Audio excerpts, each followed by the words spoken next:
Muy buenas tardes a todas y a todos los presentes.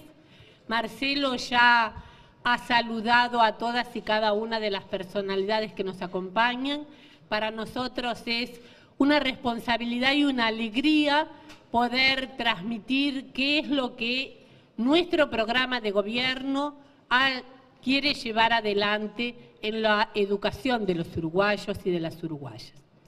Como mucho se ha hablado del ADN de la educación y como tenemos un perfil profesional marcado, queríamos comenzar esta actividad diciendo un poco qué es el ADN y por qué hablamos del ADN. Porque el ADN es lo que nos constituye a todos y cada uno de nosotros, lo que nos da también las características genéticas, pero en realidad tenemos o existen más de 30.000 genes. El ADN tiene más de 30.000 genes, aparte de que 46 nos identifican a las personas como masculina o femenina. Pero cuando hablamos de ADN, hablamos de información genética, pero queremos decir que en realidad estamos hablando no de que empieza, como decimos vulgarmente, el baile cuando nosotros llegamos, sino de que atrás de todos y atrás de todos los procesos hay una historia, hay un origen que también lo ha dado el ADN, pero también hay una diferenciación de todas las individuos y de todas las etapas históricas. Hay además una epigenética, o sea, una transformación que podríamos decir, viendo a Miguel Bresner, que una cosa es el hardware y la epigenética sería el software de los individuos y también de los procesos sociales. Y acá importan todos, los individuos y los procesos sociales. Y hay, desde la época de Piaget, muy bien diferenciado una psicogenética en la que también tenemos que hacer hincapié cuando hablamos de la educación y cuando hablamos de los procesos sociales. Por lo tanto, cuando hablamos del ADN en la educación, hablamos de transformaciones desde el origen. Y esas transformaciones tenemos que explicitar cómo haremos, dónde, con quién y para qué son esas transformaciones. Cuando decimos cómo haremos las transformaciones, no hay duda que estamos hablando de generar nuevos modelos de enseñanza y esos nuevos modelos de enseñanza se basan en las situaciones y en el contexto histórico en que vivimos y la historia que tenemos de todos los procesos educativos que el país y la civilización ha llevado adelante. Pero también debemos tener muy en cuenta que últimamente hemos incorporado la neurociencia y nuevas herramientas que contextualizan también algo que podemos decir como que estamos en una etapa, en una era de una revolución digital muy importante. No se trata entonces solo de decir que queremos enseñar contenidos, sino también que nos tenemos que plantear el cómo vamos a enseñar esos contenidos. La transmisión de contenidos parcialmente se puede delegar en la tecnología, parcialmente se puede delegar en la tecnología. Lo que no se puede delegar en la tecnología son lo que el docente y el trabajo del docente va a ser como capacidad de enseñar, de pensar, de generar valores y capacidades en los individuos y también del trabajo individual y colectivo que los docentes realicen. O sea que también en ese cómo nos tenemos que replantear que hay una nueva metodología que importa y que importa mucho. Por lo tanto, debemos entender que necesitamos nuevos modelos de enseñanza y en realidad creemos que no hay excusas para no mejorar la educación. Escuela con Cerebro es un espacio de documentación y debate sobre la neurodidáctica. Se dice en muchos libros que hablan de la neurociencia aplicada a la didáctica. La utilización de estrategias innovadoras en el aula van a convertir a las escuelas en centros directamente vinculados a un mundo real donde los niños les gusta o les encanta poder asistir a esa escuela. Tiene que ser un lugar de felicidad, la escuela, o un lugar de enseñanza para todos los niños y los jóvenes. Conocer desde nuestro punto de vista cómo funciona el cerebro es el que nos abre nuevas vías educativas y posibilita que esas experiencias de enseñanza, aprendizaje sean valoradas, hagan a los chicos felices. El gran potencial que la neuroeducación nos suministra debemos incorporarlo aquí y ahora. El Plan Ceibal ha jugado un papel muy importante en el cambio metodológico. En realidad se apunta mucho a que ya la brecha no es solo una brecha digital, sino también una brecha cerebral entre los jóvenes de hoy en día y los antecesores, entre el nativo digital y los que no lo somos. Las tecnologías de la información condicionan cierto tipo de sinapsis neuronales que se manifiestan en manera diferente para procesar la información, para relacionarse las personas y también para aprender o incorporar conocimiento. Por lo cual, el cambio metodológico puede enriquecerse y beneficiarse con el uso de la tecnología de la información en el aula, y en eso, en realidad, el país ha avanzado sustantivamente.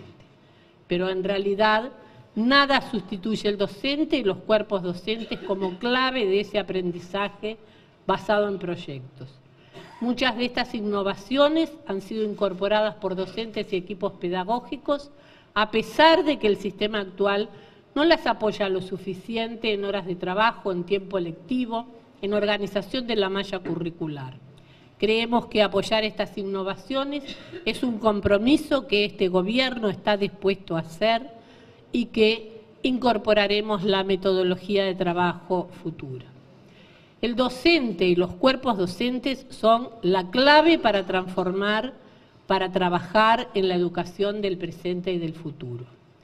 Estas herramientas que están más orientadas al desarrollo de las capacidades de cada niño, en vez de centrarse en el déficit del alumno, deben centrarse en el potencial del alumno. Por lo cual hay un salto cualitativo en la importancia y en la centralidad del docente.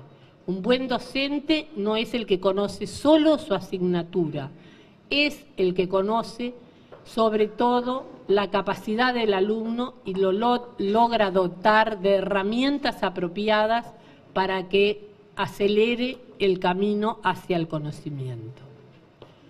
¿Dónde debemos decir que se hacen los cambios? ¿Dónde generamos las transformaciones? En la sociedad toda. Por eso creemos y valoramos muchísimo la importancia de todo el colectivo social que hoy nos acompaña, en el entorno de todos y cada uno de los que están en el proceso de enseñanza-aprendizaje, en la familia, en el barrio, en la escuela o en el liceo. El país, la familia, el barrio y el centro son verdaderas comunidades de aprendizaje y así debemos tomarlo. Debemos entonces redefinir el rol y competencia del docente en formación en metodología efectiva, como ha afirmado el profesor Raúl Sala Silva. No podemos seguir, hablando él de los docentes, no podemos seguir como estamos si queremos los profesores ser realmente profesionales de la educación. Tenemos que actuar como tales y eso requiere que adquiramos una base de información científica sobre el cerebro, sobre cómo aprende el cerebro. ¿Con quién estamos dispuestos o es necesario transitar estos caminos? Tenemos que preguntarnos si necesitamos un nuevo paradigma, nuevos fines y nuevas herramientas. Tenemos que preguntarnos si los procesos no tienen que ser más colectivos. La cooperación y el trabajo en equipo entendemos que es una clave muy importante. ¿Con quién? Los pares. Los alumnos aprenden de los alumnos y los docentes también aprenden de los docentes y transforman sus prácticas en contacto con la comunidad. Esto es realmente incontrastable, es absolutamente necesario profundizarlo y debatirlo. y también un aliado fundamental y una parte sustantiva en la comunidad de aprendizaje lo constituye la familia, por lo cual es un punto muy importante en el que debemos trabajar. ¿Por qué o para qué debemos encarar este proceso? Porque el futuro de la sociedad reside en la mente humana. Si es verdad que la ciudadanía no se construye apenas con educación, también es verdad que sin ella no se construye ciudadanía. Es un gran desafío para la izquierda la excelencia inclusiva de todos y cada uno de los ciudadanos en el trayecto educativo, y es también un gran desafío la obligatoriedad de la educación media. Es un mandato de democratización del conocimiento y capacidades para el siglo XXI, un nuevo contrato de ciudadanía. No se logra lo uno sin lo otro. Para democratizar debemos transformar. Y como siempre es vigente, vamos a terminar citando a Paulo Freire en La educación como práctica de la libertad.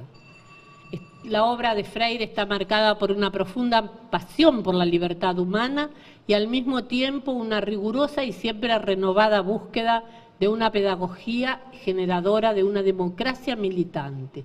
La filosofía de la educación se basa en una pedagogía volcada en la práctica, en la acción transformadora. La mejor manera de pensar es pensar en la práctica, decía Paulo Freire. Por lo tanto, para continuar pensando en esa práctica, nosotros estamos trabajando conjuntamente con todas las autoridades de la educación, que ahora cada una de ellas va a decir su proyecto para el quinquenio, en el llamado al Congreso Nacional de Educación, que haremos en el próximo, en el mes de octubre, el 15 de octubre más concretamente, en la Comisión Coordinadora de la Enseñanza Pública, a la cual están invitados todos los gremios de la educación, y sería también muy importante contar con todos los gremios estudiantiles para plantearnos hacia el año 2016 un nuevo congreso que nos dé la oportunidad a todos de trabajar sobre esas interrogantes. Por eso a los compañeros que lo están preparando, al maestro Juan Pedro Mir y a nuestro subsecretario Fernando Filgueira, le vamos a pedir que después de estas presentaciones haga un resumen de lo presentado, que es lo que vamos a volcar para iniciar las actividades del Congreso. Muchas gracias.